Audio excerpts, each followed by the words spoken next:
চাঁদপুরের মতলব উত্তর ideal kindergarten অ্যাসোসিয়েশনের মেধাবৃত্তি পরীক্ষা অনুষ্ঠিত হয়েছে। শুক্রবার স্যাংরারচর সরকারি ডিগ্রি কলেজে উপজেলার 10টি শিক্ষা প্রতিষ্ঠানের নার্সারি থেকে কেজি 5 পর্যন্ত 376 শিক্ষার্থী এই পরীক্ষায় অংশগ্রহণ করেন। পরীক্ষা চলাকালীন সময় পরিদর্শন করেন পরীক্ষা নিয়ন্ত্রক রিয়াজুল ইসলাম খন্দকার, হল সুপার রাসেল, শিক্ষা সচিব রোজিনা আক্তার, স্যাংরারচর সরকারি ডিগ্রি কলেজের অর্থনীতি বিভাগের প্রফেসর কামরুল হাসান, ইসলাম শিক্ষা প্রফেসর হাবিবুর রহমান সহ অন্যান্য শিক্ষকগণ। ট্যানেল পুলে এ গ্রেড, বি গ্রেড ও সি গ্রেড সহ 4টি গ্রেডে ফলাফল প্রকাশিত হওয়ার পর সনদপত্র ও বৃত্তি সম্মাননা প্রদান করা হবে।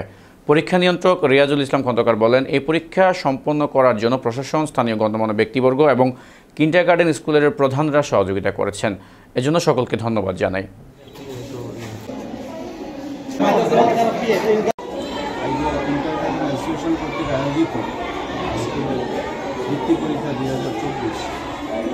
যারা অংশগ্রহণ করেছে সবাইকে আমি কিন্ডারগার্টেন অ্যাসোসিয়েশন কর্তৃক আয়োজিত 2024 সালের বৃত্তি পরীক্ষা আজকে অনুষ্ঠিত হতে যাচ্ছে।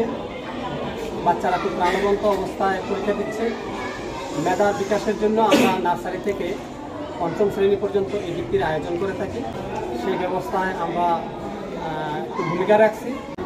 শিক্ষায় যেন মতলব উত্তর অনেক এগিয়ে যায়, জন্য আমাদের ছেলেমেয়েরা এখান থেকে দেখা গেছে যে পরীক্ষা দেওয়ার পরে মতলব দক্ষিণে যাইতে হচ্ছে, চাঁদপুরে যেতে হচ্ছে।